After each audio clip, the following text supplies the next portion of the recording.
Hello dear students, most welcome to education rise. प्रिय विद्यार्थियों, आज के इस क्लास में हम राजस्थान बोर्ड के इतिहास के सब्जेक्ट में टॉप करने वाले कक्षा 12वीं के 3 विद्यार्थियों की 3 कॉपीज देखने वाले हैं। आप लोगों की डिमांड थी कि सर हिस्ट्री की भी दिखाइए कॉपी, और हमने जैसे पॉलिटिकल साइंस की भी देखी है। इसके अलावा हमने इंग्लिश और हिंदी कंपलसरी की कॉपीज़ भी देखी हैं। आने वाली हमारी जो क्लासें रहेगी उसमें हम बाकी जो सब्जेक्ट रहेंगे, आप लोग मुझे कमेंट बॉक्स में कमेंट करके बता देना, मैं आपको दूसरे सब्जेक्ट की कॉपीज़ भी दिखा दूंगा। तो पहली जो कॉपी है उसका क्रमांक आप यहाँ पे नोट करेंगे।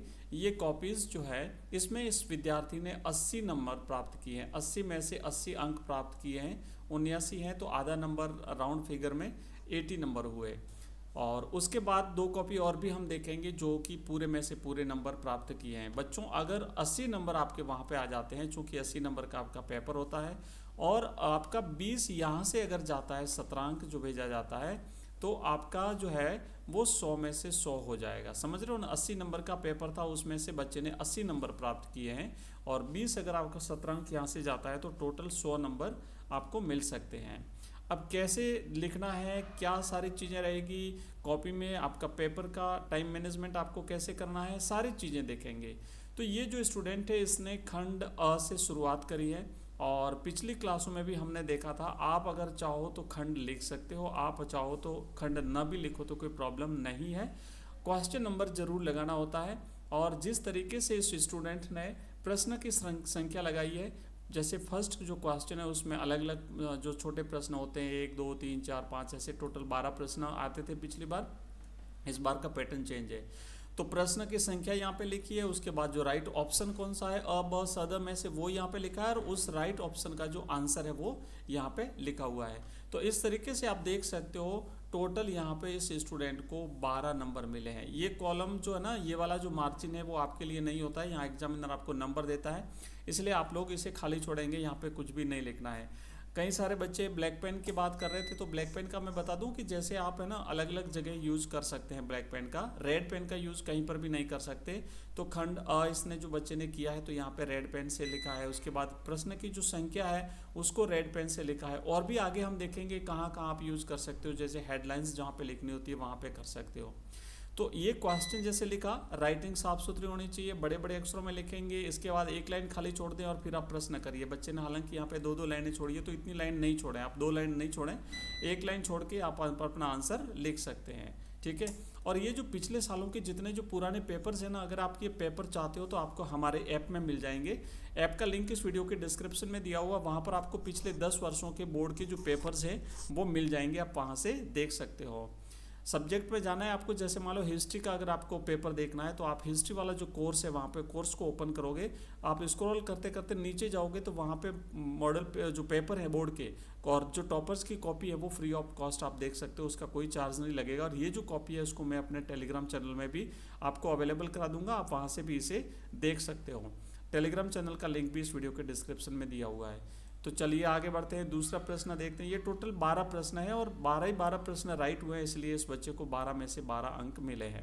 अब दूसरा प्रश्न जब शुरू होता है तो क्वेश्चन की जो क्रम संख्या है उसने बच्चे ने यहाँ पे लिख दी, और उसके बाद ब्लैक पेन से यहाँ पे लिख दिया रिक्त स्थान की पूर्ति।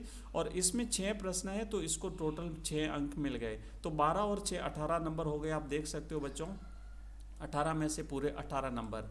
तो ये लिखने का एक शानदार तरीका, एक बेस्ट तरीका जो आप यहाँ पे इस कॉपी में देख रहे हैं, आप अगर इस तरीके से लिखोगे तो निश्चित रूप से आपको भी पूरे में से पूरे यानी 80 में से 80 नंबर मिल जाएंगे। ये तीसरा क्वेश्चन है, तीसरे में पहला जो देखो बच्चे ने यहाँ पे लिखा है, उसके बाद यहाँ पे दूसरा लिखा है, उसके बाद तीसरा। अब चूंकि इसने यहाँ पे जैसे रिक्त स्थान वाले प्रश्न हैं तो हो सकता है कि आंसर जो है ना उसने अंडरलाइन यहाँ पे किए हैं, तो आप प्रश्न न लिख करके, हमने पिछले वाले में भी देखा था, आंसर अगर डायरेक्ट लिखते हो, या लघुत्रात्मक प्रश्न है ये शायद, है ना, लघुत्रात्मक प्रश्न है। तो टोटल 12 प्रश्न थे, इसमें भी इसको 12 अंक जो है वो मिले हैं। आप इस तरीके से बस आंसर लिख दीजिए, है ना। अंडालेख अलवार यानी विष्णु भक्त थी, और ये सारी चीज़ें जो है वो आप यहाँ पे लिख सकते हो। दारा सिकोहर मनुस्मृति का संकलन, और इसके बाद हाँ ये सारे प्रश्न आप देख लो। उसके बाद खंड अ कंप्लीट हुआ, और अब खंड ब शुरू होता है। अब देखो कई सारे बच्चे यहाँ पे पूछेंगे कि सर खंड वाइज पेपर करना अनिवार्य है क्या? नहीं है जरूरी खंड वाइज। जो प्रश्न आपको बेस्ट आता है उसको पहले करिए और जो बाद में आता है उसको बाद में करेंगे। एक बच्चे ने मुझे कमेंट बॉक्स में ये पूछा था कि सर अगर खंड लिखेंगे तो नंबर मिलेंगे और खंड ना लिखेंगे तो नंबर कटेंगे क्या? बच्चों, खंड के कोई नंबर नहीं होते हैं। ब्लूप्रिंट आपने देखा होगा, अगर नहीं देखा तो अच्छी तरह से देखिए। हमने अच्छी तरह से ब्लूप्रिंट हर सब्जेक्ट का अपने इस चैनल पे आपको अवेलेबल करा दिया है। वहाँ पे टॉपिक वाइज नंबर दिए हुए हैं। ब्लूप्रिंट में खंड के कहीं पर भी नंबर नहीं है, आपके चैप्टर के नंबर होते हैं और चैप्टर में से प्रश्न पूछे जाते हैं। अगर वो प्रश्न आपने अटेंड किया है और उसका आंसर अगर आपने राइट लिखा है तो आपको नंबर मिलेंगे। अगर प्रश्न गलत है तो नंबर कटेंगे, खंड के नंबर नहीं कटते हैं, नहीं मिलते हैं। उसके बाद चौथा प्रश्न 2 नंबर। उसके बाद अब देखो जैसे ही एक प्रश्न खत्म होता है ना, उसके बाद आप एक लाइन खाली छोड़ दीजिए या 2 लाइन खाली छोड़ दीजिए। इतनी 4-4 लाइनें खाली मत छोड़िए। यहाँ पे बच्चे ने 4 लाइनें खाली छोड़ी, इतना मत छोड़िए खाली। ये दूसरा 5वां प्रश्न किया है। अब जैसे 2 भाग है तो 2 अलग अलग नंबर है ना, जैसे इसके भी 2 भाग हैं, छठा प्रश्न है तो इसके भी 1 और 1 2 नंबर। अगर आप 2 पॉइंट लिखते हो तो 2 नंबर, अगर 1 पॉइंट जितना पूछा जाता है। अगर एग्जाम पेपर में आपके अगर 2 भागों में प्रश्न पूछा गया तो आपको 2 भागों में लिखना पड़ेगा, 1 भाग में पूछा गया तो 1 भाग में। जैसे मान लो 7वां प्रश्न है रेतवाड़ी बंदोबस्त, तो एक ही था रेतवाड़ी बंदोबस्त के बारे में पूछा और 2 नंबर का प्रश्न है तो एक साथ 2 नंबर दे दिए। जबकि यहाँ पे 2 भाग पूछे गए है ना, एनफील्ड राइफल और इसके कारण पूछे होंगे तो ये 1 नंबर इसका ऊपर का और 1 नंबर नीचे वाले का। तो जैसा पूछा जाता है वैसा ही प्रश्न का आंसर आपको लिखना है। संथाल विद्रोह, तो ये 2 नंबर यहाँ पे उसको मिल गए। उसके बाद 9वां प्रश्न, और इस तरीके से बच्चों आप देख सकते हो ये टोटल जो मैं आपको दिखा रहा हूँ कॉपी कितनी शानदार आपको लिखनी है। जितनी आपकी राइटिंग अच्छी होगी, जितना आपकी लेखन शैली बढ़िया होगी और आपके प्रस्तुतिकरण का जो तरीका जैसा रहेगा उसके अकॉर्डिंग आपको नंबर मिलेंगे। उसके बाद खंड स आप देख सकते हो यहाँ पे ये किया हुआ है। इस तरीके से आप पॉइंट 1 लगा करके, और जहाँ हेडिंग है वहाँ पे आप ब्लैक पेन का यूज़ कर सकते हो। और सारी चीज़ें आप देखते जाइए किस तरीके से लिखना है। ये जो आंसर कॉपीज है ना, इसमें से भी आप अपने आंसर, अगर आपको कोई बेस्ट आंसर लगता है तो आप नोट्स बना सकते हो। और मैं आपको एक और कॉपी, 2 और कॉपी हम देखने वाले हैं। टोटल 3 कॉपीज़ देखेंगे। आप मुझे बताइए कि आपको तीनों में से बेस्ट कौन सी लगी, या फिर तीनों में से किसकी कौन सी बात आपको अच्छी लगी, ये मुझे कमेंट बॉक्स में बताना ज़रूर। ये खंड यहाँ पे हो गया बच्चों द, लास्ट तक अपन चलेंगे और ये खंड द आप देख सकते हो। उसके बाद आप देखेंगे यहाँ पे, और हाँ यहाँ समाप्त हो गया। अब देखो चलो मानचित्र जो है अगर यहाँ दिया हुआ था, हाँ मानचित्र भी दिया हुआ, देखो मानचित्र भी आप देखिएगा कि जैसे यहाँ पे जो मानचित्र है ना 4 नंबर का था, तो चारों स्थान अगर सही है, जैसे कटक उड़ीसा में है, सूरत गुजरात में है, अजमेर राजस्थान में है, मेरठ यूपी में है, तो ये चारों ऑप्शन राइट थे। तो इसका जो है वो 4 में से 4 पूरे नंबर मिल गए हैं। तो ये मैप है, देखो किस तरीके से भरना है। आप यहाँ पे ध्यान दो कि जो स्थान जहाँ प्लेस जहाँ पे ना, पहले तो उस प्लेस को आप ऐसे बता दो, शो करो कि भाई यहाँ पे ये जगह है, उसके आसपास आप नाम लिख दो उसका। और जैसे यहाँ पे है ना गुजरात में सूरत, ये अजमेर यहाँ पे किया, यहाँ पे ये कर दिया, मेरठ कर दिया। तो इस तरीके से आप शो करिए, फिर उसका नाम लिख दीजिए और 4 ऑप्शन आते हैं तो 4 ऑप्शन आप कंप्लीट करेंगे। तो ये हमने बच्चों देखा है एक कॉपी। चलिए दूसरी कॉपी मैं आपको दिखाता हूँ। ये रिपीट हुआ है, वापस रिपीट हुआ है ये। चलिए तो ये तो चलो इसकी हो गई एक कॉपी कंप्लीट। और अब हम एक दूसरे स्टूडेंट की कॉपीज़ देखते हैं, उसमें और इसमें कितना अंतर है। ये दूसरी कॉपी है, इसको मिले हैं बच्चों 80 नंबर। आप देख सकते हैं यहाँ पे 80 नंबर मिले हैं इसको। 80 में से 80, एक भी नंबर नहीं कटा है इस बच्चे का, आधा भी नहीं कटा है। किसके तो जैसे 79.5 आते हैं तो 80 होते हैं। तो अब यहाँ पे भी देखो इसने खंड अ किया है, पहले खंड लिखा है। उसके बाद ये जो प्रश्न संख्या आपको है ना, थोड़ा ध्यान रखना, जरूरी नहीं कि जो टॉपर है तो उसने जैसा किया वैसा ही आप करें, नहीं। प्रश्न की संख्या यहाँ पे नहीं लिखनी है, साफ साफ लिखा हुआ है प्रश्न संख्या यहाँ पे लिखनी है। ये जो आपको कॉलम दिया ना, ये प्रश्न संख्या के लिए है। और यहाँ पे एग्जामिनर आपको नंबर देंगे, इसलिए आपको यहाँ पे कुछ भी नहीं लिखना है, इस बात का ध्यान रखो।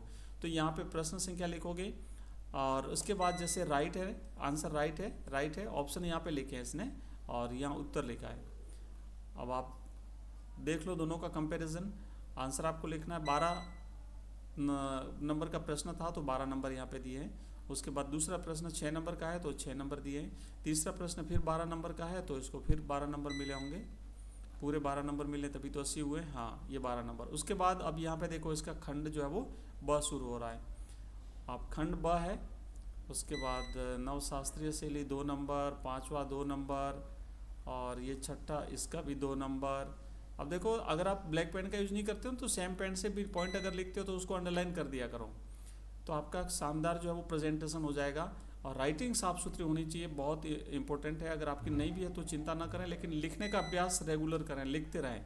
जितना लिखोगे ना, अभी जितना लिखोगे उतना एग्ज़ाम में आपको उसकी हेल्प मिलेगी, फ़ायदा मिलेगा, आपका हाथ बड़ा स्मूथली चलेगा। और किस पेन से लिखना है बच्चों ये इंपॉर्टेंट है, इसलिए अभी से आप अपनी पेन फिक्स कर लो कि मुझे कौन से पेन से एग्ज़ाम में लिखना है। आप उसी पेन से लिखने का अभ्यास करो, वैसे कि वैसे आप 8-10 पेनें पहले से ला करके थोड़ा थोड़ा लिख करके और अपनी पेनें रेडी करके रखो, तो वो पेन आपको एग्ज़ाम में काम आएगी, है ना। डाक प्रणाली देखो किस तरीके से, मतलब हर कॉपीज़ को देखने से कुछ न कुछ नई चीज़ आपको ज़रूर पता चलेगी, कुछ न कुछ नया ज़रूर सीखने को मिलेगा। इसलिए जितनी कॉपीज़ आप देख सको उतनी कॉपी देखो। हम तो हर साल बच्चों को इसी तरीके से कॉपियाँ दिखाते हैं। हमारे ज़माने में तो बच्चों इस तरह की कॉपियाँ देखने को नहीं मिलती थी। जब आपके टाइम में है इस सुविधा तो आप ज़रूर देखिए इस कॉपियाँ, ये जो अब अवेलेबल हो रही है आपके पास, आप देखेंगे। और ये इसने किया है, यहाँ पे मेरठ किया है, उसके बाद अजमेर है, सूरत है, कटक है। 3 नंबर मिले थे, फिर 4 नंबर मिले हैं, क्या मिला है कुछ पता ही नहीं चल रहा है। 3 दिए कि 4 दिए, 4 दिए इसलिए इसके 80 हो रहे हैं, ठीक है ना। तो हाँ, इसके बाद यहाँ पे पीछे और कॉपीज़ रही है भाई। चलिए, तो ये हमने तीसरे स्टूडेंट की कॉपी देखी, और अब हम एक और नहीं, दूसरे की कॉपी हमने भी देखी है, और लास्ट में हम एक और कॉपी देख लेते हैं जो कि हमारी अंतिम कॉपी रहेगी इस क्लास की, क्योंकि हमने प्रत्येक सब्जेक्टों की 3-3 कॉपी देखी है हिंदी को छोड़ करके। तो हिंदी कंपलसरी की भी मैं कोशिश करूंगा, आपको 2 कॉपियां और दिखा दूंगा ताकि थोड़ा सा और चीज़ें जो है वो आपको जानने को मिलेगी। अब ये तीसरी कॉपी है, नंबर देखेंगे, इसमें भी 80 में से 80 नंबर मिले हैं इस बच्चे को भी। चलिए, इसने कैसे लिखा है, पहला प्रश्न कैसे किया है, खंड लिखा है कि नहीं लिखा है। खंड नहीं लिखा है, खंड का कोई फर्क नहीं पड़ता है। प्रश्न की संख्या यहाँ पे लिखनी है, आंसर आपका यहाँ पे लिखना है। इसने जैसे कोष्टक में अ ब सदर नहीं किया है, बाकी कुछ बच्चों ने जैसे लिखा था अपना आंसर, जैसे तीसरा है तो यहाँ पे कोष्टक किया है और यहाँ पे आंसर लिखा है। तो 12 नंबर के 12 प्रश्न, 6 नंबर का दूसरा, 6 प्रश्न के 6 नंबर, फिर तीसरा प्रश्न 12 नंबर का, तो देख लो आप 12 नंबर, है ना। ये तीसरा प्रश्न यहाँ पे इसके ये एक नंबर क्या हुआ, कुछ काटा है, कुछ किया है, और ये हो गए इसके। अच्छा, यहाँ 11 नंबर है, फिर तो 11 नंबर, यहाँ एक नंबर कट गया तो फिर 79 होने चाहिए, फिर 80 नंबर कैसे दिए भाई, फिर टोटल में 80 नंबर कैसे किए हैं। चलो तीसरे में वापस ऊपर जाके देखेंगे अपन लास्ट में, जहाँ फर्स्ट पेज होता है ना, जहाँ पे नंबर लिखने होते हैं, जहाँ पे नंबर लिखे जाते हैं प्रत्येक प्रश्न के फर्स्ट पेज पे, वहाँ पे देखते हैं तीसरे प्रश्न के कितने नंबर लिखे हैं। चलो लास्ट में एक बार चलते हैं, इसका मैप देख लेते हैं। मैप में कटक भरा है, मेरठ भरा है, अजमेर भरा है, सूरत भरा है, तो 4 नंबर मिल गए, तो ठीक है ये तो। और उसके बाद प्रश्न आप यहाँ पे देखेंगे 2 नंबर, चलो ठीक है। बाकी लेखन शैली, राइटिंग भी ठीक है, आंसर भी लिखा है, शानदार प्रेजेंटेशन दिया है इस बच्चे ने, अपनी कोशिश करी है, ठीक है। अब देखो मैं यहाँ पे जो है ना, थोड़ा सा ये मिस्टेक ये रही है कि भाई जब 11 नंबर आ रहे हैं तो 12 वहाँ कैसे लिखे होंगे, क्योंकि 79 नंबर होते हैं फिर तो यहाँ पे चलते हैं फर्स्ट पेज पे। और तीसरा जो प्रश्न है, तीसरे में 12 में से 11 नंबर आए हैं, तो आगे कितने लिखे हैं। तीसरे में बच्चों आप देखेंगे 11 नंबर लिखे हैं, तो फिर 80 नंबर कैसे हुए, आप एक बार काउंट करना बच्चों, है ना, काउंट करना। 12 में से अगर 11 लिखे हैं तो 80 79 होते हैं, फिर 12 80 कैसे हुए, ठीक है। तो ये हमने देखी 3 कॉपीज़ देखी है। अब आपको और कौन से स्टूडेंट की कॉपी, किस सब्जेक्ट की कॉपी देखनी है, मुझे आप कमेंट बॉक्स में कमेंट करके बताना, मैं आपको दिखा दूंगा। और अब हमारी जो क्लासें हैं वो नियमित रूप से हम फिर से शुरू करने वाले हैं। सर्दियों का टाइम था, थोड़ा 2-4 दिन इधर उधर बाहर जाना पड़ा, तो क्लासें बंद हुई थी, हम उसे फिर से स्टार्ट करने वाले हैं। ओके, थैंक यू, धन्यवाद।